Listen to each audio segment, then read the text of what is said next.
Hello, and welcome to the Comic Conspiracy, episode number 67 for the week of July 23rd, 2012.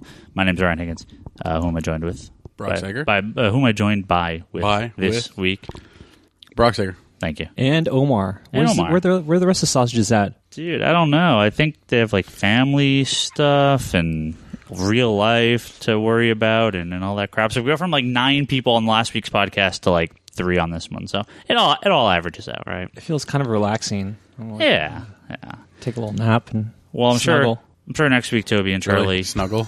That's the word you went with. I'm sure next week Toby and Charlie will have a lot to talk about because a movie came out last weekend. I don't know, something a few people saw. We're going to talk about that in a little bit. But yeah.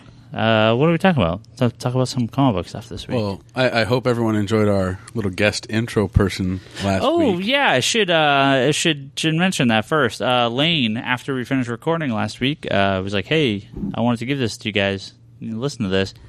And he won tickets for a Joss Whedon signing at San Diego and got something signed and then got him to cut that little intro for the podcast. So that's fucking awesome. Lane the man. Yeah, Lane fucking totally came through. Yeah, it was great. I was kind of joking when I told Charlie to do that a few weeks ago. I was totally joking when I told him to do it a few weeks ago. But hey, Lane must have heard it. So, dude, Lane's the man. Perfect. That's super awesome. So, I don't want to use it too often. So, I mean, every now and again, I'll throw it on there. So, hopefully we'll get some new ones. Yeah, it'll be fun. That was good times. I got a bunch of questions on Twitter. Most of them are about Dark Knight. So wonder why. Yeah. Do I have anything? Do I have anything that's not about Dark Knight? One of the guys asked about Diamond's new digital distribution initiative. As Stefano, he writes me a lot. Whether we'd be doing it or not, I don't know. I have no idea. Have you guys seen this at all yet? Not at all. I saw it pop up saying Diamond finally goes digital. I'm like, okay. But I don't know any of the specifics. Yeah, to kind of be the counter to Comixology, Diamond is doing their own take on the digital comics, but it is actually buying through us. Like, we actually get a cut like we get if we sold a comic book.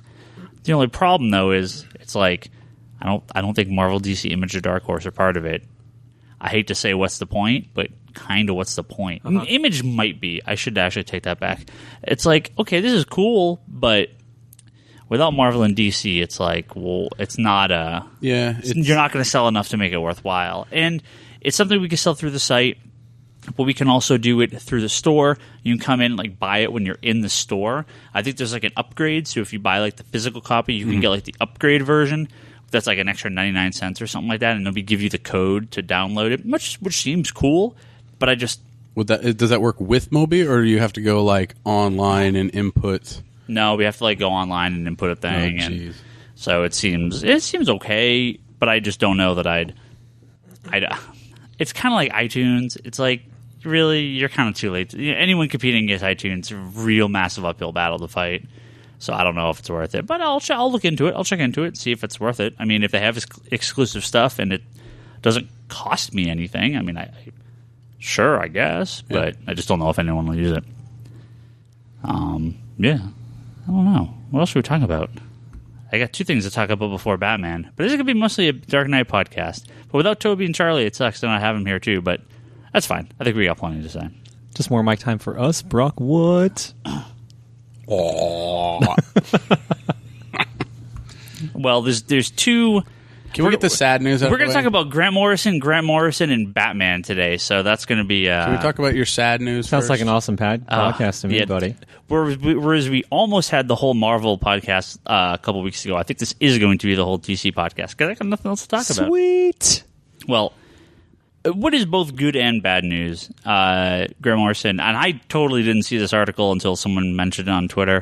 Graham McMillan, one of my friends on there, he put this up, and I kind of didn't know what he was talking about at first, and it shocked me until I actually went through and read it. Grant Morrison's kind of done with DC like superhero comics. And it kind of makes me... I'm kind of sad about that. Is there a bit of a time? Is there a timeline discussed? So on an article on Comic Resources, they're talking about Happy, which is the new book he's going to have with Derek Robertson from Image Comics. And talking about Morrison Con and everything as well, which is the convention they're doing in a couple months. He said that he wants to do more creator-owned stuff. He's got Multiversity and a Wonder Woman book that are still coming out, but those are kind of like finite series. They're not like ongoing books. Okay. And he's got some Vertigo stuff coming up that's creator-owned. But he says Action Comics, his run will conclude with issue 16. Batman Incorporated will end with issue 12, and that's it. So that's... that's 10 months. So we're only, or 9 months. We're not that far into Batman Incorporated yet. Action's only a few issues left. Action, to me, I like it, but I get Brock. I get your complaints about the series as it's gone on, being choppy and kind of feeling weird from issue to issue. And sales haven't been stellar on it. It started so high, but sales have dropped pretty drastically for me. Maybe we just. Now, did they drop drastically? Do you know they dropped drastically till before 52 numbers, or are they still higher than that? Oh, for us, they're still twice They're still twice the old DC numbers, but they're up half of what I thought they would be. So, yeah. You still reading Action, Omar? Oh, yeah, totally. Yeah. And I love it. And because it's, again, Superman taken in a whole different way that we have seen. Him changing the alter ego, just going away from all of the classic, storylines that have been told and takes on Superman.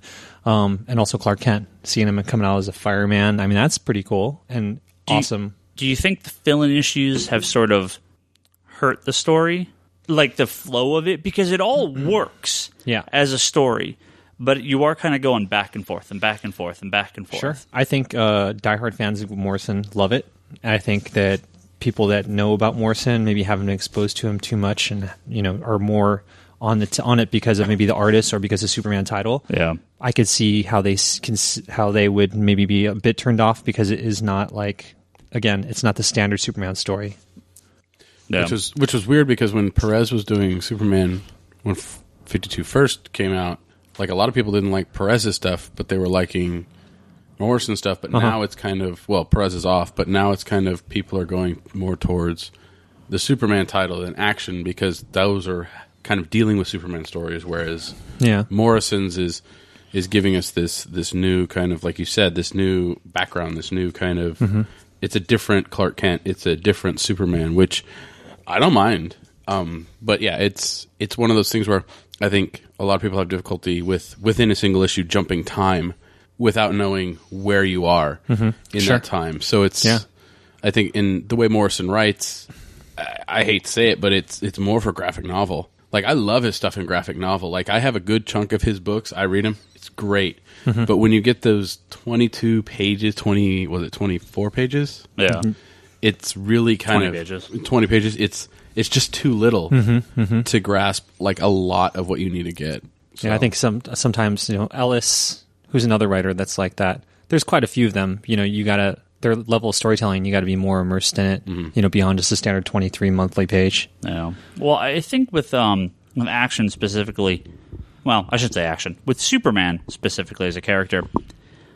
DC wanted to change it up. I just don't know if they knew what they wanted to do with it exactly, because it feels like the one part of the DC relaunch that it's kind of all over the place. I don't feel a lot of connection between Superboy, Superman, Supergirl. Action and Superman seem so disjointed from each other. They don't seem to really... I guess they don't... I guess they kind of jive. But it's like they knew what they wanted to do with them, but you still have a lot of the trappings of the old Superman... you still have a lot of trappings of the old Superman in Action with Legion and with Kandor and or the Bottle Cities and Brainiac and everything, but you don't quite have enough kind of maybe difference. I don't know. It just seems like they just didn't have a real straightforward plan for Superman, like George Perez said, in some of these interviews when he said he was off the book that. Oh, they were changing stuff left and right on Superman. I don't get that from the rest of the line. The rest of the line seems pretty solid. They just probably didn't have... my guess is they're probably trying to line stuff up with the movie. That makes sense. Which is not a bad idea. But with Action also, Action was supposed to be the book that was taking place before the rest of this was happening. So this is us seeing kind of Superman first. This is us seeing him, you know, and I think a lot of us went in going, okay, we're going to see this guy in jeans and a T-shirt and a short cape flying around doing his thing. And we got that in that first story, but then it jumped to the Legion. Yeah. Right. And then But the Legion was him just going back and kind of being like him and the Legion from the future, from the quote unquote normal timeline, are kind of like, yeah, remember this day? This is kind of a weird day. It was a cool issue, and the Obama Superman quote unquote, like that was a cool issue too. But they just feel it feels like you keep taking these weird turns off the main story, and again, like you said, I'm sure once we're all sit down, you read them all in order, boom, okay, this makes a lot more sense now. I just think it's because I mean, if you look at it, if you look at like I think the Legion issues are great, yeah, but I think they broke up that first story. And that's what happened is you're getting this first story arc, and then, hey, we're going to break off and show you this, and then we're going to come back to it. They're little interludes of different artists in between the arc with the main artist. And, I mean, there's nothing you can really do about that. Yeah, I understand they did it they did a lot of it for the fact that Rags Morales. Yeah, Morales. He was late in getting those last couple issues done. So I understand why they did it to keep on the time schedule. But then when you get to the issues like one of the current ones where he's with the Justice League talking with the Justice League, and then he's not with the Justice League talking with the Justice League, and his uniform's different. And his uniform's different, right? and you know we still haven't gotten an explanation for this white suit that keeps popping up. Oh, and the white suit's his suit. I mean, that's the suit from the ship. Yeah, we know we know that, but we haven't gotten.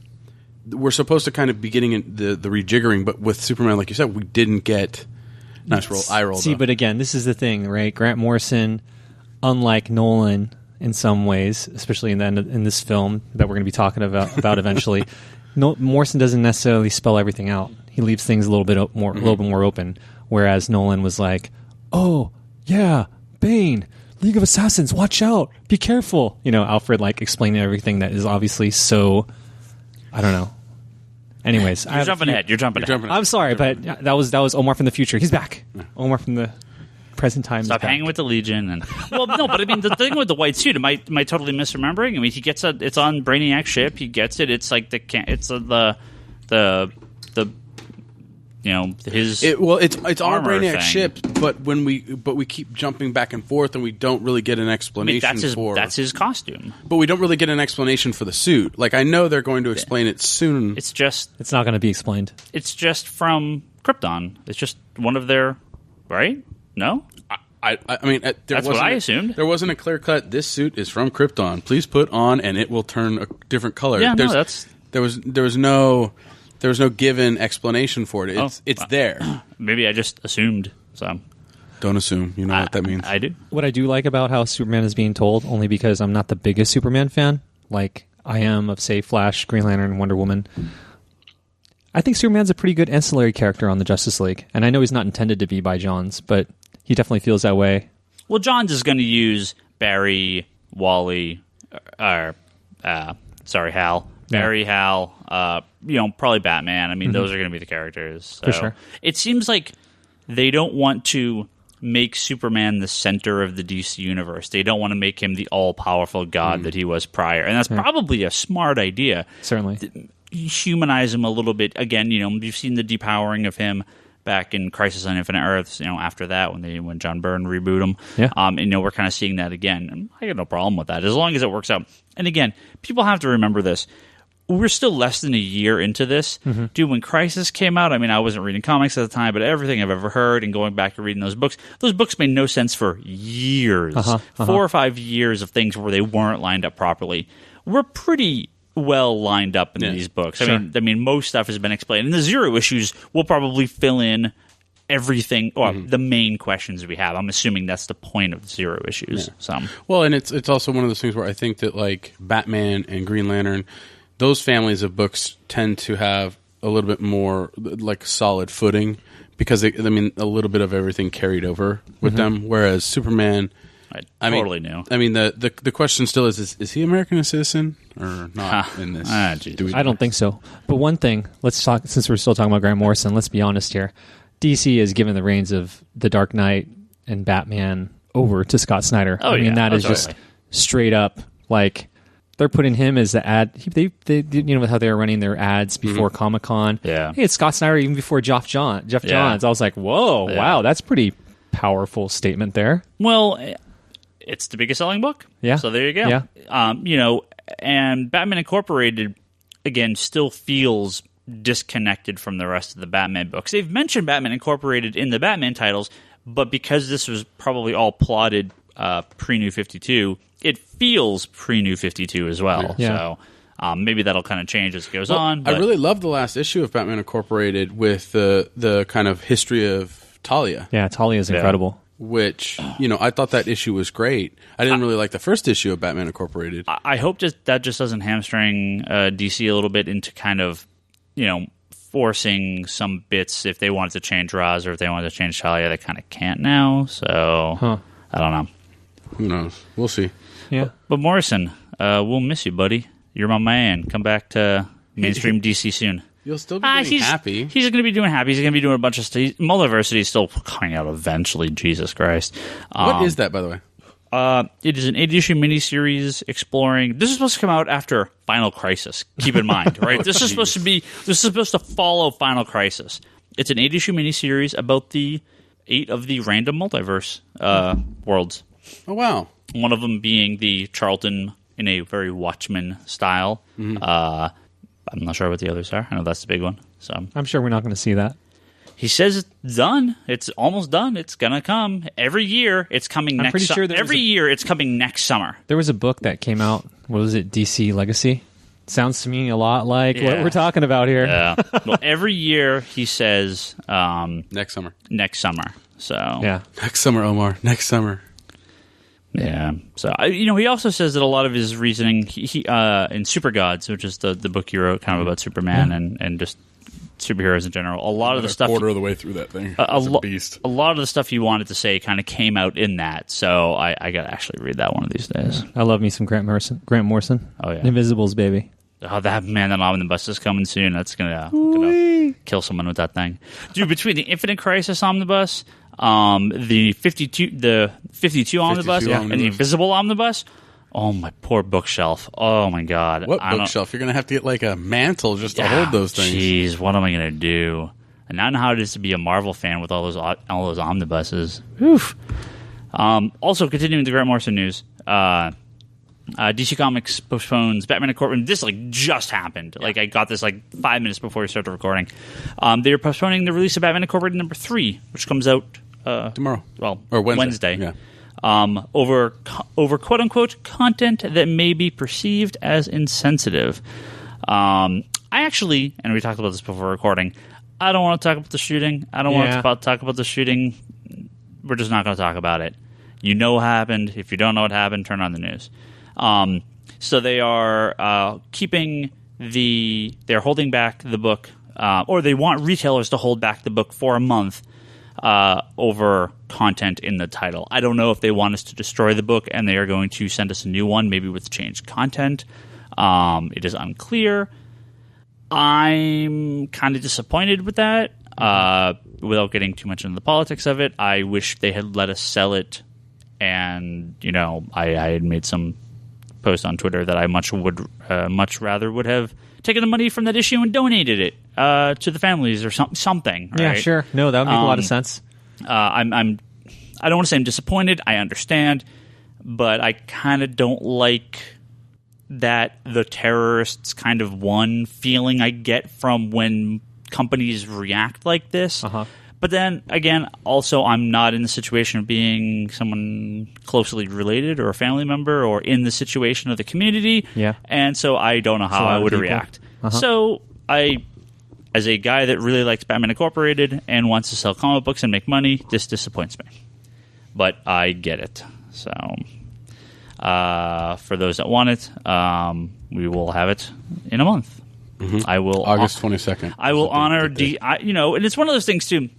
I mean, I could sell the book. No one. I mean, what was DC going to do? They can't. I mean, maybe they can prove I did. I have no idea. But I've always tried Marvel, DC, Diamond, every company when they say, "Hey, pull this," or "Hey, this is not." Everyone. I hope everyone pulls this and doesn't sell it, just because there's a lot of stuff on the retailer end where retailers have kind of been looked at as, oh, you guys are just going to spoil everything on the internet, or oh, you guys are going to sell stuff early. And a lot of the stuff we fought for over the last few years, getting early shipments, getting stuff ahead of time, actually getting stuff from the company being like, hey, here's a book you're going to want to sell. We're going to let you know why. Boom, I'll double my orders, right? Yeah. I mean, and just keeping that confidentiality and actually, doing it the way you're supposed to do it.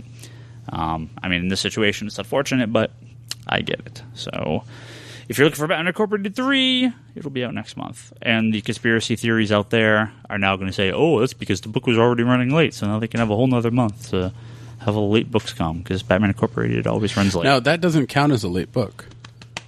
They've already had a few late books. I mean, Green Lantern got pushed back to this week. No, I'm saying for their being on time for the month, because they've been on time for pretty much everything, at least getting it out the month it's supposed to come out. The month, yeah.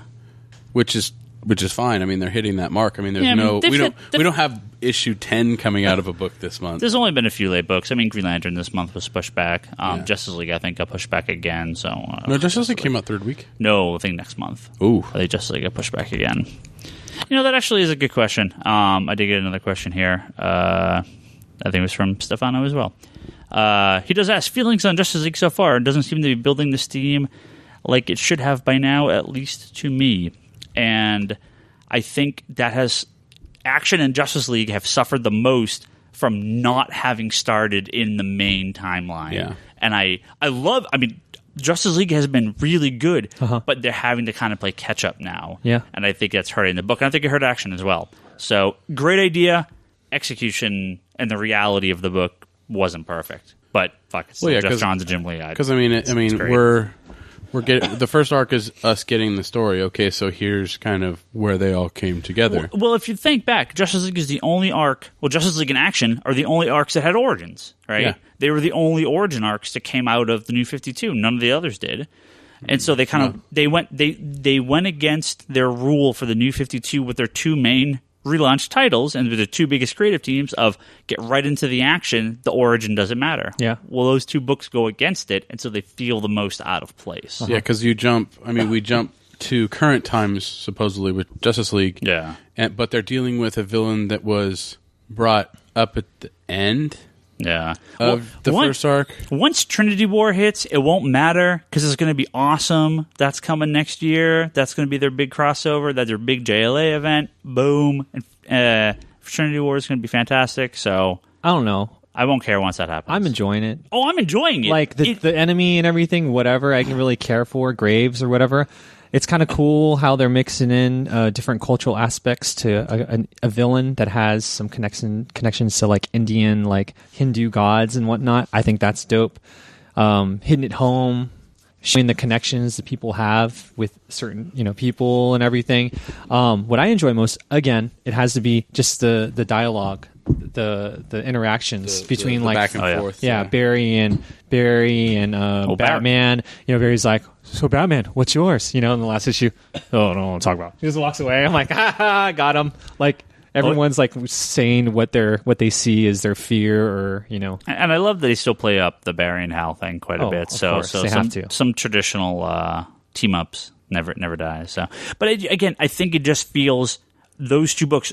I mean, Action and Justice League are two of my favorite books, so I don't dislike them. They just feel disconnected from the rest of the titles because they're now having to play catch up with a year worth of stories. Some of these books that kind of got, I tried to read Deathstroke. I read them all. I read them all post the Liefeld stuff, and it's like, oh boy, this is hard. But at least you're in the middle of a story, right? Yeah. So I loved Deathstroke till they relaunched it. Till they gave it over to Liefeld. But at least they're like, okay, this is just a story that's progressing. Cool. Well, yeah. I guess I should take that back. I guess Teen Titans is kind of an origin as well. There's a couple of them that are kind of origins. And Supergirl. Actually, now that I say that, Supergirl and Superboy kind of are too.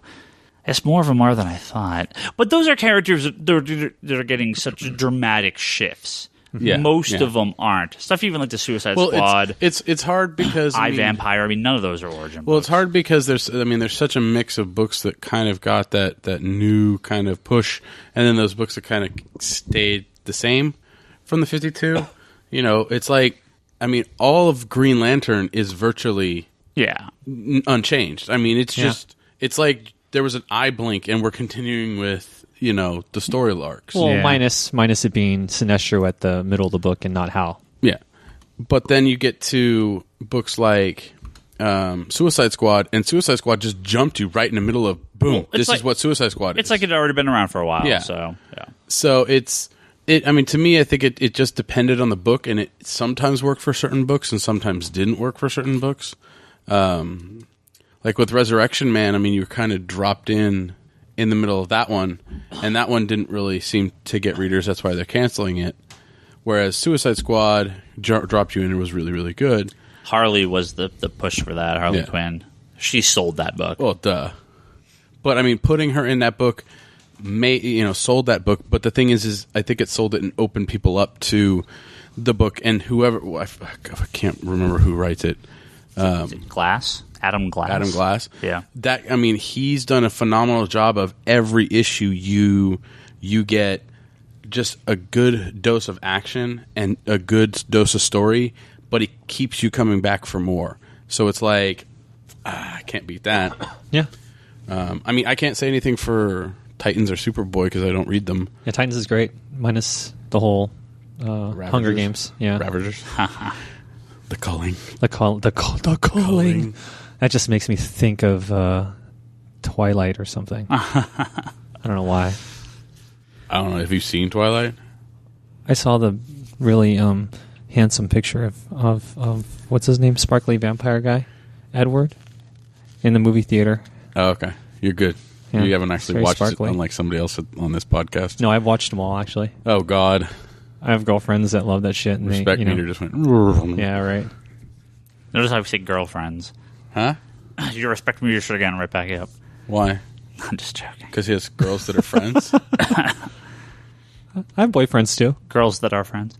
So... They all dress in Leia costumes and run going, you're a stormtrooper, you're stormtroopers. So I think that's... comic-wise, not much. Not much else needs to be said. It was an awesome week in comics, though. Just the books in general? Yeah, the books in general. That one was all right. I don't know. It's just tough for me. After, seeing J.H. Williams' beautiful, paneling, and someone can mimic it, and that new guy that jumped on the book, Trevor, the last 3 books, he's dope. Don't get me wrong. But, man, it's hard. Batwoman lost something from those detective issues to being delayed for so long. Yeah. That I think it's really starting to come out in the book itself, because I have the same thing. I'm like... J.H. Williams had this really great stuff in the detective run, and I picked up issue 0 of Batwoman. I'm like, I'm ready to see this book. Gotta wait for the new 52. And this is one other thing I want to point out, too. I think that, he's a genius when it comes to paneling and illustration and design.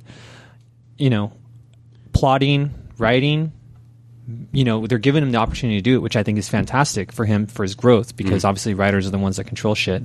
But man, it's a whole different story. I went back and I read some of the old Rucka stuff in Detective, and I'm like, man, this stuff is fucking incredible. That will stand the test of time. The stuff we're reading now, it's great that she has her own book. We have her in a monthly title, and it's awesome. I'm going to keep reading it. But I think another problem, she hasn't crossed over. We haven't really seen her in the Bat U yet. She's been around. She's a few. They've mentioned her. A panel here. Yeah. Well, what about? Actually, there was one more kind of news thing. DC announced that they're going to have fill-in artists for 3 months on most of their books. Oh my God! Drop the books! Oh, in order to once again get their main creative artists on the titles. Kind of. Well, I don't think every book. It's just a handful of books. Probably. To kind of get the main creative art teams back on schedule where they can do a number of issues in a row. It's cool that they're announcing it, but they do that all the time in comics, right? Right. It's just it's cool. We got a captive audience. Oh yeah, every fucking big comic book story is written in the fucking New York Times, in the fucking every other big magazine, Time magazine. So we got to do a little more PR. And it's funny too. People complaining about fill-in artists. Man, go back to the 30s to now. It's always been fill-in artists. Every book. short of something like Cerebus, where the guy's does the entire book himself, or Bone, right? I mean, Marvel, DC, every book has had a fill-in artist at some point. It's a trade-off, it's opportunity cost. But then sometimes you get a fucking fill-in artist like Perez or some shit that was working with doing on Batgirl. He took over, I think, for who was it? That was Lee Garbett or someone else that was also doing some fill-in work for them. I was like, holy shit! And he just took over. He took over the job. I was like, the guy's ill. Yeah, sometimes the fill-in artist guys can be really good, and it gives them a chance to try something a little bit different. Maybe a different art, direction makes the book more interesting. Yeah. It's like, you never know. Well, we can only hope. I mean, some art directions just tank books.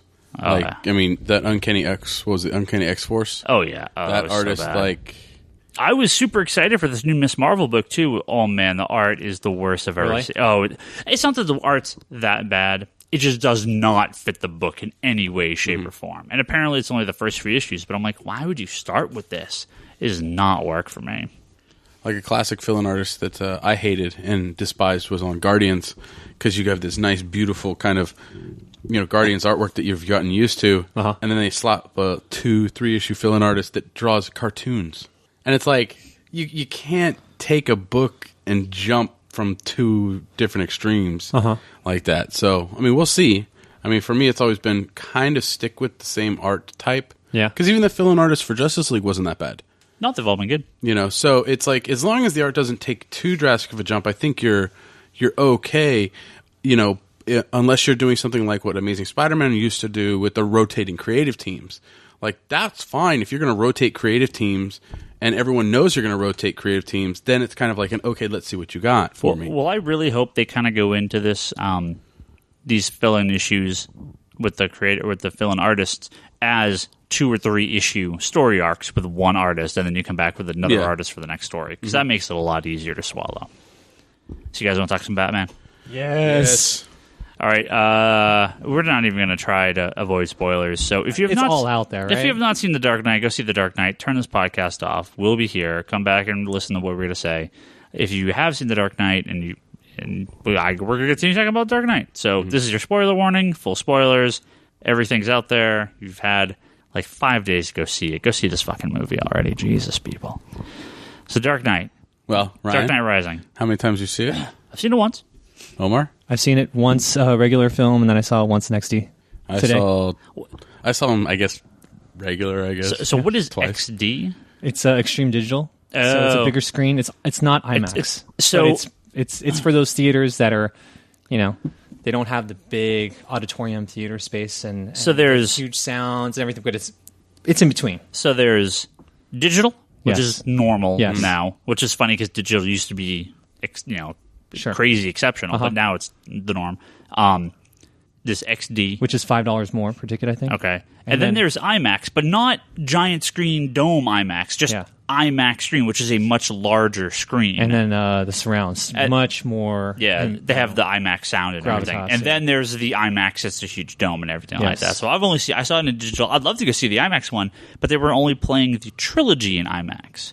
So you had to go see all 3 of them. So which I would have done, but I just didn't. So they're screening the they're doing IMAX showing in San Francisco. There's only 2 showings, though. It's like 12, I think, noon and 4. So it's kind of difficult for a lot of people that work during the day. The big dome IMAX, or the big IMAX and the big. Yeah, I think they actually showed it in 70mm too, which would be really cool to go see for sure. Yeah, but not around here, I don't think. I think it's 35mm. They had it at, but they still have it at Balboa.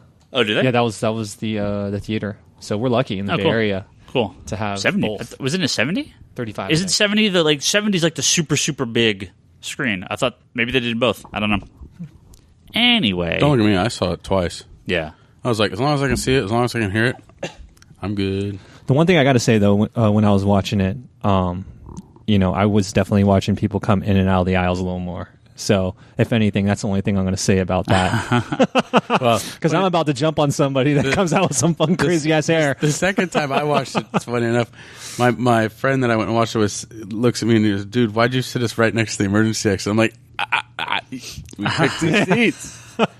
So, if any of you out there don't know what we're talking about, this is a movie called Dark Knight Rising. Or Dark Knight Rises. Dark Knight Rises, sorry. Which we should start trying to clarify. So I think it should just be Begins, Dark Knight, and Rises. Separate. You know what? I like DKR. It kind of reminds me of like Dance Dance Revolution or something. What? I want to start getting up and go. He's actually dancing. Yeah. Does it remind you of Dark Knight Returns? DKR. That's you. Oh yeah, huh? It's TDKR is the Dark Knight TDKR. Rising. I'm down with whatever. I keep saying Rising. We could say Rises, but you know what's funny about all of those? The promotional big standees and everything. Doesn't it look like it's like Rises? You look at Batman and like Bane looks all legit and thuggish, but you look at Batman, he looks like he's like totally has an erection. He's like, oh, he looks kind of creepy and like. Am I projecting? Yeah, I think so. Oh. So, what would you do with a boner in a bat suit? I don't know. A lot of people had bat boners this last week. I gotta say, I'm one of them. So if you've not seen Batman Begins or The Dark Knight, you've not seen two of the best movies that have come out in the last decade. So go see those and then go see this movie. Thing clocks in at like 2 hours 44 minutes, I believe it was 45 minutes. Thing's a beast of a movie. Yeah. Actually, I guess me and Brock went to go see the Midnight Show. When do you? We'll talk about it. But when did you go? I went around the same stratosphere. Okay. Yeah. No. What time did you go? Come on, man. Did you go to 3:30 a.m. or? I'm not gonna. I'm not. You went to 3:45. I went something like that. You went to the 3:45 show? I was like, they sold out of 16 midnight showings at our theater, and it's just like, I don't know if I'm gonna make it. Power napped it. Boom. Yeah, it's fine. I'm still here on Friday, son. It's all good because when I got to the theater for the midnight showing, I went to find you, and so I was looking around in the line, and I guess I didn't check the number, but the 1:30 line was starting at Cold Stone. Yeah. Or no, it wasn't the 1:30. It was a 12 o'clock show for like 12:03 or something. There was so when we had to go see it, is at the Cupertino, or it's called Valco again. It's a local theater that I like to go to. It had 4 12:01 shows, and then just because it got confusing, they had a 12:02, 12:03, 12:04, 12:05, 12:06, 12:07. So that's 10 theaters. Okay. They had I think multiple 1:30s. Yep. Because I think they have 16 theaters, so I think they had 4 1:30s, and then 2 or 3. I don't know how many 3:45 a.m. showings they had, but there must have been. They probably just this one sold out, so let's open another one. So multiple of those. Plus, it must have only been 14 because they had the two. They had the two showing the trilogy, but trilogy. those were probably the ones that they had showing like the 3:45 shows. Maybe Yeah. those guys got IMAX then in that case. So that's like 16, 18, 20 showings of Dark Knight that sold out like before 6 a.m. Crazy. Have any of you noticed the correlation between some people that are giving bad reviews? A lot of them watch the trilogy altogether. I'm like, you're fucking tired, son. Why you should have took a nap during some parts. Well, and let's be Wake honest. up. You know, and this is people. The bad reviews are, it's not as good as Dark Knight. Well, guess what? Nothing's going to be as good as Dark Knight is fucking like Empire Strikes Back. It is. It will not. It is. That is totally an accurate. I don't like Empire review. Strikes Back. This big finger right here is for you. I like Star Wars, the first one. Boom. All right. I mean, I know people that like Batman Begins more than Dark Knight. Yeah, I know some people. Sad, yeah. So I have no problem either way. But for me, Dark Knight is one of, if not the best movies, period, ever made, and everything is going to pale in comparison to it. For sure. It's rare that you get like a Return to the King where like the first movie's good, the second movie's great, and the third movie's a fucking masterpiece. Like, it's so rare. Very rare. The second one, a lot of times, for whatever reason, you always get that bump. So, I think, I have to see it a few more times. I watched Batman Begins again right before I saw it. I saw about half of Dark Knight, but I've seen Dark Knight more, so I was a little more refreshed with that. And I want to see him a few more times before I see him, but before I confirm my opinion. But this is right there with Batman Begins, maybe a little bit better. But I mean, Dark Knight's hard to top. So, but it's incredible. Well, I think the worst case is one of the 3 best movies ever made. Darn. Yeah. Oh well. I mean, you can argue which movie is the best till the cows come home. But I think that overall, I mean, I walked out of that theater going, "This is a great ending to this trilogy." Absolutely. I mean, it was solid. It tied up everything. It answered questions. It did what it needed to do to give us a solid trilogy. I mean, there's very few trilogies that ever get that solid. Yeah. So, I mean, shit, I thank Nolan right afterwards. This is the thing, too, right? It's not just about the mainstream audience. It's not just about putting a movie in 3D so fucking all the families and kids will go watch that shit. I'm sure if they would have done something like that, they maybe would have hit the 200 million mark, or whatever. Nolan totally rebelled against all that, and which is good. I mean, it doesn't. The amount of money that the movie made realistically doesn't. I mean, people always love to compare number charts and stuff like that. And it's great if a movie makes a lot of money. And again, darn, it's only the third most successful opening weekend of all time. Yeah, only the third. And it blew the Midnight Record out the water. It blew the Midnight Record. It's the highest grossing 2D movie ever. Right, because you don't take 3D movies. And it's also almost 3 hours long. Yeah. So it's way longer than most movies. So, yeah, the movie did fine. I was actually blown away, though, that there was a lot of kids there, There was tons of kids. Yeah. But again, if you saw the first two and you were fine, you were fine with it. Why not? I mean, there was nothing worse in this than there's definitely nothing worse in this than the second one. Certainly. You know what I like to talk a little bit more details about the film when in the opening with Bane and having that whole plane sequence and everything. I mean, everything was just so believable. I was just like, holy shit, I'm watching some shit right now. Well, two things. I'll get into the voice thing in a second because you bring up Bane, you bring up the beginning. But what I want to say about the plane sequence is, now, I don't know everything about it, but what I've been led to understand is that the majority of that scene was real. Shut up. Yeah. Nolan hates CG. He uses it as infrequently as possible. That's why some of his fight scenes suck. Well, that's fine, though. Yeah. The whole scene, and I go back to this all the time, the flipping of the truck scene with the Joker in Dark Knight was amazing, incredible, and that was. I don't think they drove the bat pod underneath the truck and all that, but the rest of it, the actual physical flipping of the truck was all real.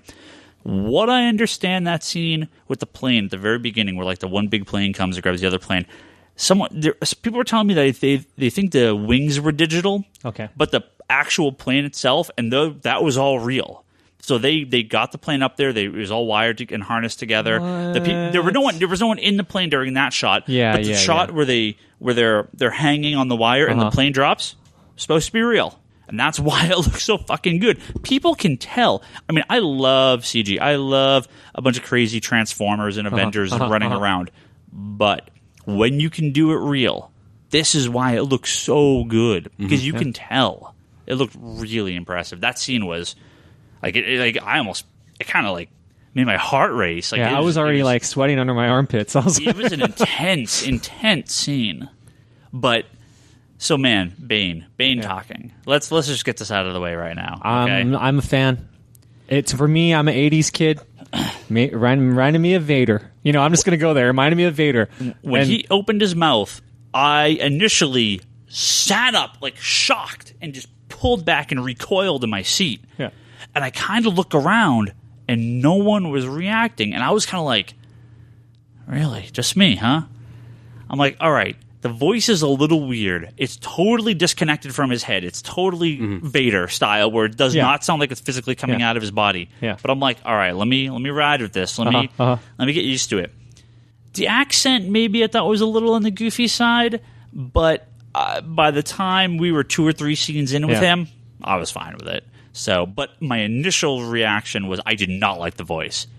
However, the alternative is not understanding him or doing something really weird. Or just sounding like, hey, come on, Batman, let's have a shitting contest. I mean, that's totally what I expected. I expected some really gruff voice. And the counter of making it kind of nasally, aloof and regal sounding. Yeah, people were saying Shakespearean, I think. It was a really interesting twist, and I think I just never considered it. Yeah. And so, I mean, I didn't need them to sound like, Bane Smash or anything like that, but the way they went for it, I think the more it processes through my head, I think I'm okay with it, because it's very unexpected. You see also his stance, it was all very majestic, dude, very kind of that guy got ripped. Holy shit. Tom Hardy? Oh my God. Yeah. Is that seriously the same guy? I think a lot of it is him, but obviously, I mean, and I was talking about this with a few of my friends. I mean, camera angles made him fucking huge. He, when Chris Hemsworth, right, in Thor was ripped. Yeah. He puts him to shame. Yeah, and Chris Hemsworth is over, I think he's 6 foot. Yeah. But Tom Hardy's maybe 5'9", maybe. Whatever they did to him, dude, he looked like a brick fucking house. I mean, this guy was huge. Did you guys watch, it was Bronson? No, but I know he's supposed to be. Yeah. But it's like a different sort of Yeah. ripped in that one, still right? Bigger. Yeah. Well, back to the voice thing. No, I had the initial reaction that you did, like, what the wait a second. Yeah. Because I knew they changed the voice and we'd heard it just a little bit in the trailers, but I think the thing was we were hearing those scenes where later I would come to be like, okay, what's he saying? Because there's points where you still have difficulty hearing what he's saying. There's a couple. But you know what? And this goes back to just trying to be different. I'm okay with a movie when maybe something isn't perfect, right? And just his voice being kind of like, what the hell did you say? That's kind of a character trait in this movie is maybe you don't always get what he's saying. Well, it's got a bit of that Golem sort of, where sometimes in the Lord of the Rings movies where Golem would talk, it'd be like, what was that? But like that's kind of it's just a character trait that you just accept. Well, I think that what I really enjoyed about Bane's voice was that he still had pitch. Like there were times where he would talk really high, and one of the best lines he has was when he says, "That's a very nice voice." Right? Yeah. And it's haunting because you know who this character is. Yeah. And he says this line about the voice who's singing the national anthem.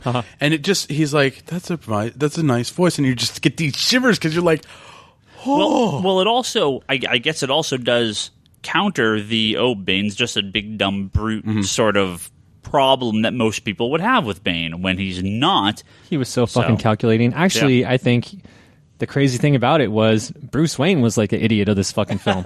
Like, fucking, Bane was smarter than him. Catwoman was smarter than him. Alfred was smarter than him. And this touches on what a lot of people say. And one of my favorite like writers and reviewers out there, Blake, forget her last name. Anyways, but she like was saying, it's Batman without Batman, but I don't know. I'm not hating on that because I think what they did with this film versus the Dark Knight, they had to make up, in a lot of ways, and they did it by committee. They did it with like 7 people rather than just one great actor. Yeah. Well, and I've told people this a lot, and I tell my friend this. I'm like, the Batman is not supposed to be about just Batman. It's about Bruce Wayne. It's about Alfred. It's about Lucius Fox, Commissioner Gordon.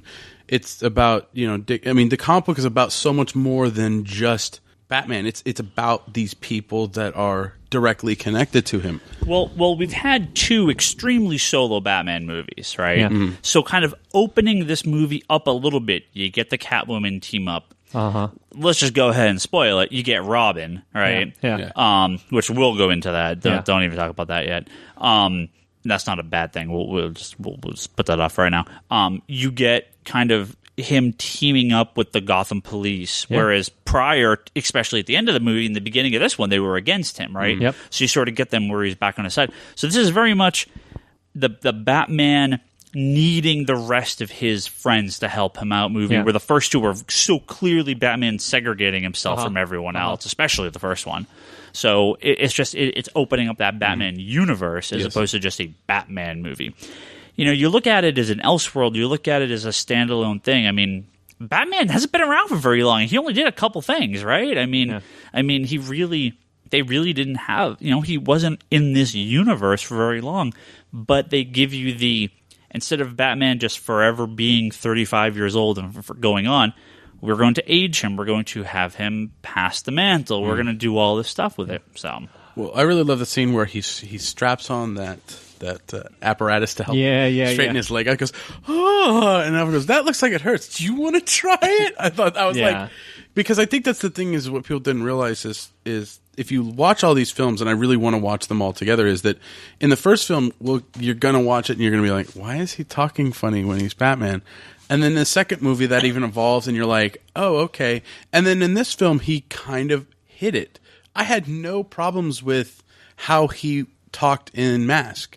I never minded it. That totally works for Batman. Yeah. Batman talking all gruff is perfect. I've never understood people's complaint about that. It always worked for me. No, it always worked for me, but I could see where people had that problem. And I mean, if you look at this whole trilogy as a whole, I mean, look, you changed the female lead actor to the second film. then from the second to the third film, you lose that main cameo with Heath Ledger. Oh, can I just say, and we'll go on from here after this, but, and I talked to Brock about this. Most people I've said this to seem to agree. Let me know if you get your take on this, Omar. The scene with the Scarecrow, the scene in the court where Scarecrow is like the judge. The judge. Yeah. That was written for Joker. There's no way around it. That had to be. It had to be. It had right? to be. That was supposed to be the Joker. No, totally. Does that make sense? It totally makes sense. Yeah. But at the same time, it's great that they still had a spot for Aiden. So. Right. No, I mean, he could have been like the bailiff or whatever, right? But Certainly. I mean, that scene has been that is an iconic Joker thing Straight from the up. comics. Like, you've seen that so many times. No, without a doubt. And you see how everything's stacked up. Right. So you see the paper coming out. It's just like, yeah, it's chaos. Yeah, that should have been the Joker. And man, do I want to live in a world where that scene was... Fuck, that would have just been sick. But like, it was so great seeing Scarecrow in the second movie. You were like, oh my god, a comic book movie where they actually bring a villain back for a cameo role. Like, that's incredible. Like, why doesn't... every time a movie opens up, when a new Spider-Man movie comes out, I always want him to just be fighting like Hydro Man or someone stupid for the first 5 minutes of the movie, and then it goes on to the main adventure. I always want that. And Batman and Dark Knight did that, and I love that so much. And so, I love seeing Scarecrow back in this movie too. It's so good. Should have been Joker, but what can you do? Now, are we disappointed that they didn't do any faux cameos where it's you see kind of the back? Nah, I at first I thought, but no. But two things to talk about. Catwoman. She was fucking incredible. People talked shit about her. Before the movie, people talk shit. Yeah. I think this is a Heath Ledger thing. After the movie, I haven't heard anyone say shit. The way she was scripted, the way she was written, how she always used some dude that fell in love with her. I mean, it was great. Badass. It was straight up like Ed Brubaker Catwoman. Totally. Even the way Judd Winnick writes her now. Judd Winnick probably more so, and even felt kind of like Jeff Loeb's Hush. The roof scene. Yeah. Fighting. Yeah. Oh, you can be better. You could do this. I was just like, I gotta pull out my Hush and read it again. It makes me want to see that shit. I think for me, I went in really, really not sure of her playing. Did you see character. many of her indie films? Yeah, I've seen a lot of her movies. Okay. So, but I like her as an actress. But in this role with kind of the little head, the eyepiece, and the wasn't it so smart though how they used the little eye infrared as the flippers? But that's the thing is, I wasn't sure about it. What sold me was the homage to Tim Burton's Batman Returns, where they're dancing and having an argument, right, in a scene where. Well, it's the same thing where he's not wearing the mask and she is wearing the mask. Yeah, I mean, that's just that. Well, I think in Batman Begins or in Batman Returns, neither of them wearing the mask. But everyone the thing else. But the thing is like close enough. The conflict that they had in Batman Returns, just comes out in that scene, and then there's the realization. And in this one, it's not necessarily a realization about who they are as people, but it's a realization of, there's a chemistry there. There's this vibe going on, and I really enjoyed that they did a dance sequence with the two of them in this film. Yeah. But yeah, I loved her character. I thought when she went from, nice little maid bringing the dish or the food tray to, I was like, I'm sold. She's fucking gonna just work your ass. And wait a minute, I just want to take it back a little bit further. Wasn't it dope too? How from the beginning of the film. The first time I watched it, I was thinking after they showed Bane and they showed a beat up Batman, Bruce Wayne walking around, I was thinking in my mind, oh shit, is he fucked up already? And they're going to kind of go backwards. Because, sometimes Nolan could do that. He's kind of like auteur style, rather than just being a basic, I'm going to tell you how the film is in the normal chronological order, whatever. But the interaction between, Bruce Wayne showing him all beat up, there's no more Batman in his life. It's like he's just a shell of himself. And who got him back in the game? Some hot ass chick, Selena Kyle. Right? Which in the film they never call her Catwoman. Yeah, they never do. They say Cat Burglar. Yeah. It's just smart. It's smart filmmaking, which is fine. Yeah, you don't have to name check every character. You don't have to be like, I am Catwoman. Yeah, that could be goofy. That was Holly. They didn't say Holly, right? No, that was Holly. Some chick. Yeah, it's Holly's Selena Kyle's friend from Batman Year One. Yeah. So, and I actually, I was really blown away because as the plot was going on, I was like, how are they going to really work Catwoman as a villain? she really wasn't a villain in this movie. She didn't play the Robin Hood role, but she just played the role of played the role of Catwoman. Really, Catwoman, and it's when Bruce was down in the Batcave, going over those things, and he's talking about who she is. He's like, "Well, we got to get that before she fences," and he's like, "No, she's not. She likes those. She's not going to get rid of those. Those are."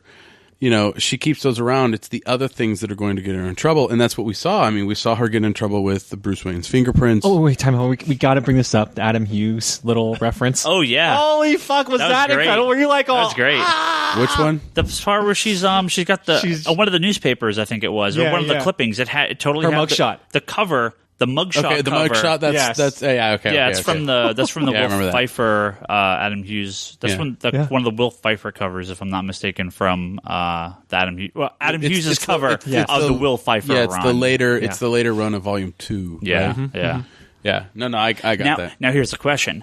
I didn't see it again. I'm going to have to watch it again. Was the numbers 4, 8, 15, 16, 23, 42? Because that's the numbers on her. That's the numbers on that cover. It's the lost numbers. Oh shit! What? Really? Yeah. The lost numbers. The cover on that mugshot cover. The numbers are 4, 8, 15, 16, 23, 42. Oh, well, we'll look that up. I mean, I'm gonna definitely watch it again. I'm gonna look up for that shit. Yeah. We'll have answers on the forum. Lost is now officially part of the Batman universe. Thank you very much, DC and Christopher Nolan. You're wonderful people. So there's two characters I want to talk about real quick because they both have a very, very dissimilar but also similar role. That is Miranda Tate, Talia, and John Blake, also known as Talia al Ghul, and John Timothy Drake. It was totally fucking Timothy Drake. It was Tim. Straight up. Tim with a bit of Dick Grayson. A little bit of Dick Grayson, the way he works with Commissioner Gordon. I explained this to him earlier. The J for John, because his name's John Blake. The J is for Jason. Okay. Right? Bit of a stretch, but the Blake, Tim Blake Drake. Is Drake. Yeah. Right? And then she says, Robin, right? You should go by your real name, which is Robin, right? Which we don't know if it's Robin Blake or if it's John Robin. We don't know what order it goes in.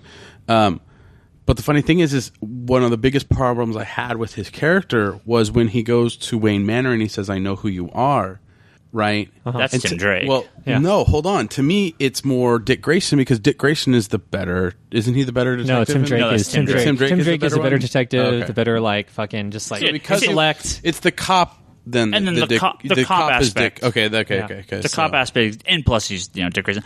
So let's actually talk Talia first, because Robin's the thing that's going to be. That's a good way to end it too, because he ends the movie. Talia. So, and this actually goes also into Robin as well. But when I was watching the movie, and especially there's a long part in the middle where Batman's not in the movie for a really long time, right? As I'm watching it, I'm like, this is a little slow, and I'm not sure where they're going. But if that's Talia and that's Nightwing, then I'm okay with it because I know where this is going to end up. Sure enough, they were Talia and Robin, so excellent. Uh-huh. But when I was watching it, I was like, man, it almost felt like they should have. I don't know, that scene in the middle, director's cut. There's a lot of shit that was edited out. There had to be more Talia content. Maybe because it just feels like it goes. Maybe her stuff goes by a little too quickly. They don't really. I mean, they play her up, but it's like that whole scene where they randomly have sex. It feels like stuff's missing there. A lot of what they pulled, the way I think some of the source material is the Lazarus Affair, which I think was in the maybe late 70s or early 80s. But Talia was being saved by Batman. They knew each other or whatever. And then, Robin was like, fuck, don't trust her. She's a dumb bitch and all this other shit. And then Catwoman was on the side and helped her. And it just totally felt like that whole story. I was like, oh shit, I got to go back and read that now too. Well, what I think is great is, this is funny. As we were sitting in line, right? And of course I have, she's got to be Talia. I avoided spoilers, but in my head I'm like, she has to be Talia.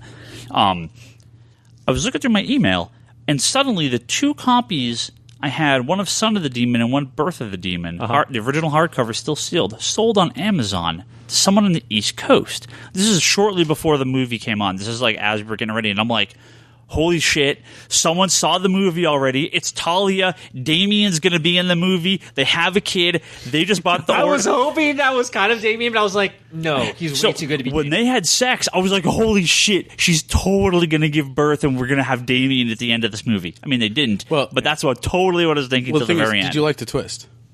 Which one? Well, did you like the where we find out it's Talia?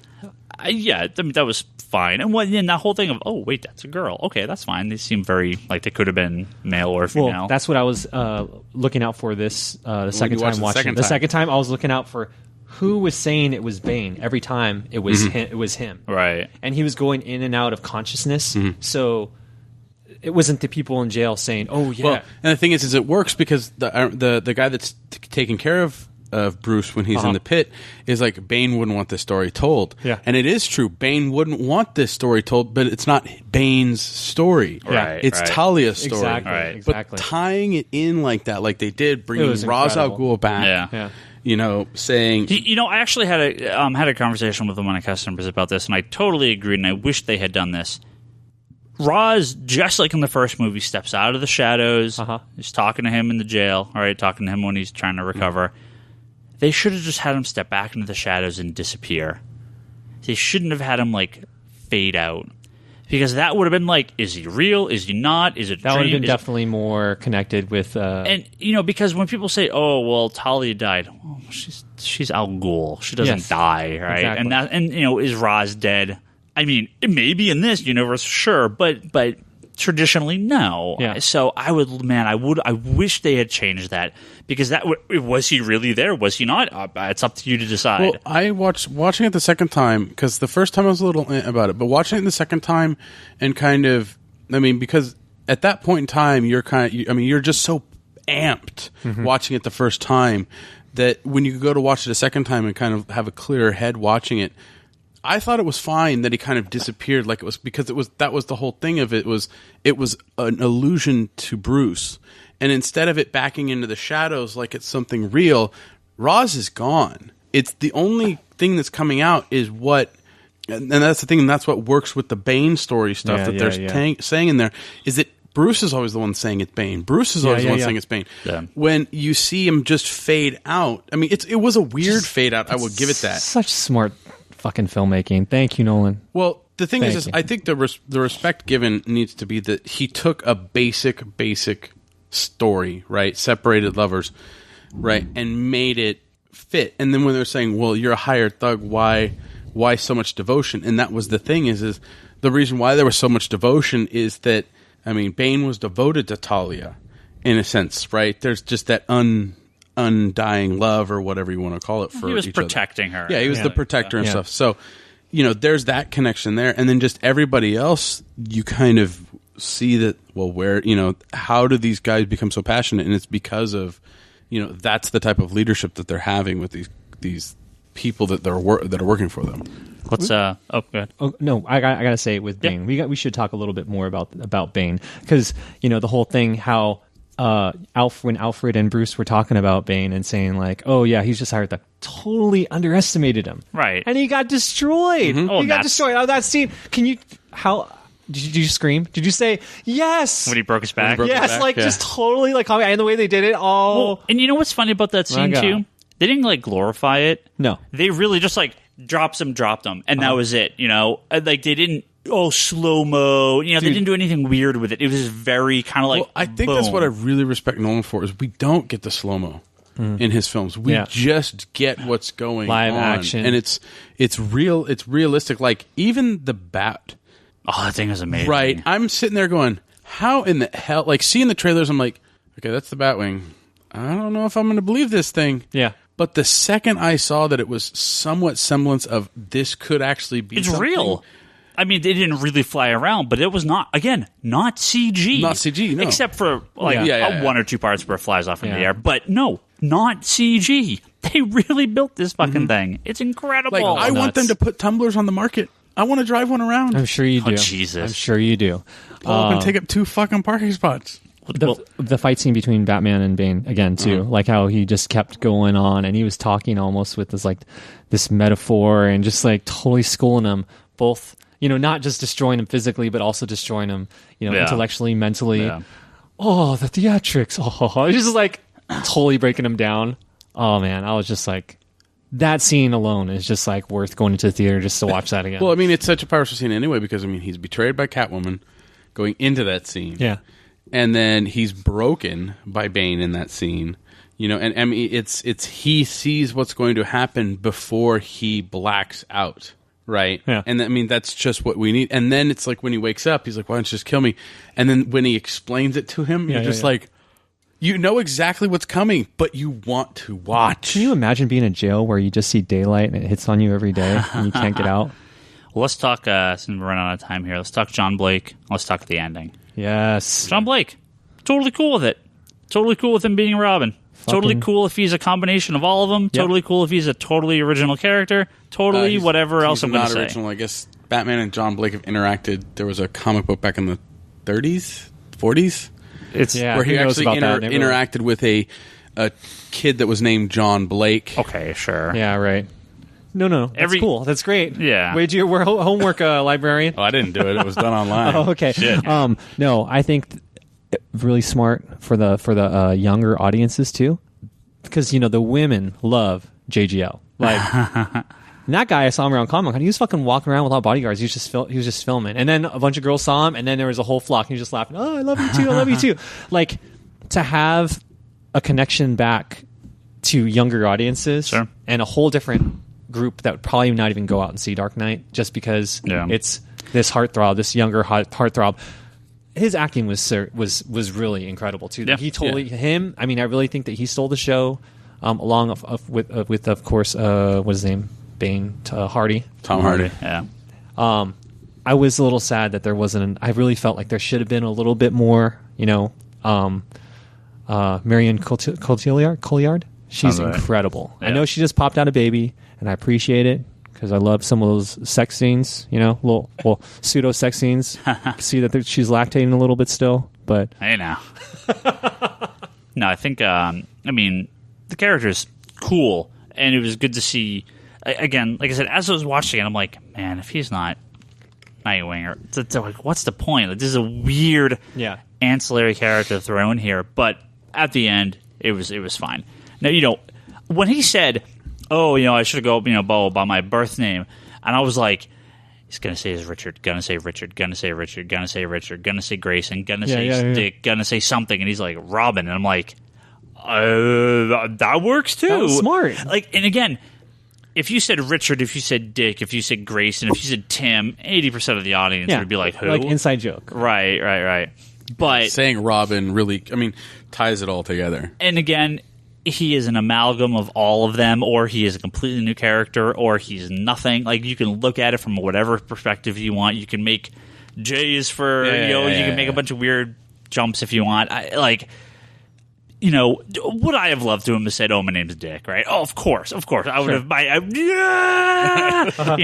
Would I love to see him throw on the Nightwing suit at the end? Of course, but he kind of did though. He went in and he was wearing the black jumper suit. But that's comic book me talking. That's not realistic mainstream audience talking. Whatever. But people got it. Everyone in the audience got it. Now, did you like the tie-up with Alfred at the end? And so I was going to say, when I got out of the theater, the only thing I wanted to post, and I didn't because I'd be like, man, this is a great joke, but it might kind of be a spoiler. Uh-huh. And I'm surprised I actually haven't heard this yet. I'm sure people have said it, but I have not heard it yet. I have not seen any, there are some days you just can't get rid of a bomb jokes. So, it's from the old Batman 60. Some days you just can't get rid of a bomb. He's got the bomb, he's just running. Yeah. Bunch of nuns, bunch of babies, you can't throw this bomb. Some days you just can't get rid of a bomb. Another thing too of what I'm surprised I didn't hear is like, I was looking for the totem. Was it real or was it just a dream? Because there was a kind of like the you see just like Inception. Well, let's go Batman versus an atomic bomb. Do we like this? Does it bother you? Is it weird? He defeated the fucking Omega beams from fucking Darkseid, man. He can handle this shit. I don't mean it specifically. It just atomic bomb feels weird to me. That may be. It was a little disruptive for me. I guess it wasn't an atomic bomb because it was this Iron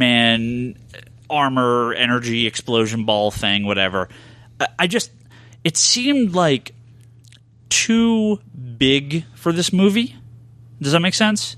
Yes. Like, to me, I think what was weird for me was it wasn't the Batman and the bomb; it was Jim Gordon and the bomb. That to me was the weird part. Like, how come he didn't fucking die? He was in the back, like in the front. I think in the front of a car, you'd be a little more safe. You have padding and shit. Sure, you have some glass there, but the motherfucker was with all metal in the back, and he just comes. He's like alive. Fucking Gordon, I'm good. Yeah, I mean, I can understand it, but again. No, you get this giant bomb that's just going around, also Metropolis. Superman just flies it at the very last minute and picks it up and flies away. You get this giant bomb that's going around. Like, I almost would have rather have had it been like disable it than have it set off, because Batman versus a giant explosion feels not Chris Nolan Batman-y enough. Like it feels a little too. Well, it feels a little too out there. Well, like you said, movie can't be perfect. No. This is not a complaint. It's just I'm kind of like, it's awkwardness. I feel I wish they maybe gone at it a little bit of a different direction. If I had any complaint, this is a weird ass complaint, but it's like, okay, well, Batman with the giant atomic bomb, yeah, it's fine, whatever. I don't care. At the end of the day, I totally don't care. It was, clean energy. All the parts in the middle that felt a little slow and everything. It was all right. No, of course. No, I mean, I get why it all was there. Yeah, no. I mean, I get the whole reasoning for it. I just Batman versus a giant bomb feels a little off, but totally aside. The ending when you see Alfred go there, I was like, oh, Bruce is going to be there. Yeah, like, totally. You know it. So. That was great. Well, I really love that they, and I didn't catch this the first time, but when they were going through the will, and they're talking about, we got to find this item. We can't have a string of whatever it was, pearls missing from this manifesto, and you're just sitting there like. And then when you see her, was it the first time or second time? It was the second time I got it because I caught that the first time. Well, I didn't catch it because I was that was right after the Robin thing. I was like, oh. But you barely see them when you see Bruce at the end with Selina sitting across from him. You barely see the pearls. Yeah, you could see him. You know what that kind of felt like too. One of your guys' favorite writers, Neil Gaiman. Remember what happened to the Cape Crusader? Yeah. Didn't that feel like that a little bit too? Yeah, totally. I could see that. Well, I think I liked that this movie ended with him disappearing. I liked that it ended. Yeah. Yeah. Well, yeah. But I mean, I think it shows us that the story carries on even though it's stopped because that's just what it kind of says. I mean, then that's what Nolan says in a lot of his movies, especially Inception. The story carries on. Sure. Even though this one's done. The Dark Knight Rises, usually in the end, what's going to happen with that? I'm just waiting for a bat boner joke. Are we just going to get a brand new Batman? So before we're going to wrap up here in just a second, but damn. Two things. Wow, we come for like an hour and 15 minutes. We're way over time. Can we at least do our Batman picks? No, two things real quick. No, the movie picks. The movie picks. Oh, yeah. That could be really fast. Let's wait till Charlie and Toby are here. Let's wait for next week. We'll do it next week. Fine. I'll do it next week. In the meantime, we can ask some of our listeners. Yeah. What are your top 5 comic book films of all time? Since I think at this point, short of Judge Dredd, we're pretty much done for the year. So up to this point in time, what are your 5 favorite comic book movies? Movies based on comic book characters, regardless of which characters. I think ours are going to be all so different. Send us your lists. But there are 2 things I want to talk about real quick before we wrap up. One, I think I just totally blanked on what both of them are. A couple people actually wrote in on Twitter and said, "Hey, if they were to do a 4th one, what villain would you want? What new villain would you want? Nolanized? Yeah. Nolanized? Yeah, it's got to be Riddler. And that's what everyone's saying. Riddler. Really? Brock, you were saying Riddler too. Earlier. I was saying the Riddler, but the more I think about it, I mean, you have options. I mean, you have Hush that you could work with. You have Black Mask that you could work with. But to me, it was always you have to kind of have more realistic kind of villains. But an Enigma is pretty fucking... He can just totally come at you crazy, right? Yeah. That was my first guess. Set up some scenes and shit, make you go through the deduction, with our new Batman that's more of a detective style. No, I've said this from the beginning. Me and my girlfriend both, when they announced Christopher Nolan, it was like, we will never use Penguin because he hates Penguin. He's not a character as you would use. We both, at the same time, were like, what are you talking about? Penguin would be the perfect Christopher Nolan villain to use. he doesn't have to be wah, wah, wah, with penguin rockets and shit like that. Yeah. He is a criminal boss. He's deformed, right? Yeah. People call him the Penguin behind his back. He's always Mr. Cobblepot to his face, right? Sure. In the second movie, Joker totally destroys like all the gang lords and stuff like that in the city. So assuming they went in a different direction from what they did with Bane, this could even be like something in between. Yeah, although, like a power vacuum or something. Right, exactly. And the Penguin comes in and he's like, hey, people never respected me, but there's a power vacuum. I'm here to step up. And he becomes like the new crime boss of Gotham. And this is the way they've played him up in recent years. You could actually do it as he is the main villain in a story, and Riddler is a side villain in the story. Yeah, Riddler is one of his guys, or works with him or something. Because it could work, but it has to be characters based in reality. You couldn't do a Poison Ivy. You couldn't do, Killer Croc. Even though I love the alligator joke, those might be a little tough. Sure. The one thing I really hated about the film was Matthew Modine. I think that was just a waste of film. He could have been There could have been something else. Who the hell's Matthew Modine? Yeah, exactly. The cop, the blonde cop. There's we're gonna get the Batman. Is he someone?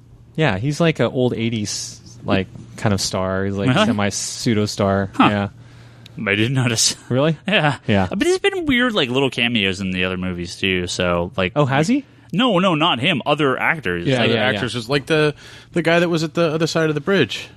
We will shoot you. So he's from Dexter. Yeah. Oh yeah, totally. Yeah. So it's just like there's a lot of different Littlefinger in the beginning in the plane. Littlefinger. Yeah. That was incredible. And then it was it was the Rescue Me firefighter guy. Oh yeah. Was the captain that came in and got fucking annihilated in like 5 minutes. All right. Man, we could talk about Batman forever, especially next week. Hopefully Charlie and Toby are both back. We're going to want to hear what they have to say. So, Batman and Robin can never die, as Grant Morrison once said. Well, now, we had a customer. This is the one thing I was weirded out today, especially. We had a customer come in. It was a female. Okay. She didn't like that it was Talia. She didn't think Talia was a strong enough villain for Batman. She specifically said she didn't like a female villain, and I thought that was a little odd, but I don't know. Maybe she doesn't like Talia. That was a weird comment, but it's not important. All right, we're going to go ahead and wrap up. We will be back next week, I'm sure, for much, much more. And hopefully, if Charlie and Toby are both here next week, we're also going to finally talk about the Walking Dead experience. Yeah, from that Toby was supposed to talk about this week, but it wouldn't have mattered. We would have gone along anyway. If you've seen The Dark Knight Rises, why do I keep saying Rising? Rises. Let us know what you thought. Send us your emails at thecomicconspiracy@geekbox.net, or you can shoot us a message on the forum, which is forums at geekbox.net, or you can go to the contact thread or the contact form on the main page at geekbox.net and send it to this podcast. So we can not read your email on the air because I apparently never read emails anymore. You don't? I have a couple to still read, so. You can visit us all on Twitter. I'm Ryan Higgins Ryan. Mm-hmm. Brock Sager. Comics in Decline is Omar. Toby is TobyXI. Charlie is Insanity in Chaos. Go yell at them. Tell them to be on next week. You can visit Brock's blog, which is conspiratobrock.com. Comics and Decline, Omar's blog. You blog about Dark Knight yet? No, buddy, but I will soon. Nice. Just like the rest of SCCC. I've been a lazy ass. Oh, God. Get off those clicks, man. Yeah, right. Never. Never. Yeah, your Instagram is just, you're a click whore. Big time. Let's see what else. I think that's everything. Digital comics. Digital.comicsconspiracy.biz. You can go buy some comics on there. Listen to our parent podcast. Oh, yeah. I suppose we actually... I think we've forgotten that for the past... Yeah, I don't think I've talked about that for a little while. You should also listen to the other podcasts that are on the Geekbox network of podcasts, which would be the Geekbox itself, Good Job Brain. God, I almost forgot. And the Comedy Button. Go listen to those podcasts. As well as Charlie's. As Charlie's podcast, The Infinite Long Box. As well as the community podcast, All Talk podcast. You can find that at, I think it's alltalkpodcast.com. You didn't even pimp the episode you were on. I did. A little bit, but not much on this one. Did you do it on the Geekbox? I did. Yeah, I did on both. Yeah. I was on the Twin Peaks Fire Walk With Me episode of the All Talk podcast. So if you like Twin Peaks, go find that episode. It's a good episode. It's a lot of fun. Yeah, I think that's it. We'll be back next week for more Dark Knight. You have to outro this with that Rise chant. Rise chant? Yeah, that would be good. Whatever the hell they say. I don't know what they're saying. It's like Kumite. Ooh, next week we'll talk about the San Diego con footage of Superman that got leaked around the internet today. No, nothing got leaked around the internet today. It was sweet. Yeah, it was awesome. I was sick. Thanks for showing me, buddy. Yeah. We'll talk about this stuff next week. All right. Later.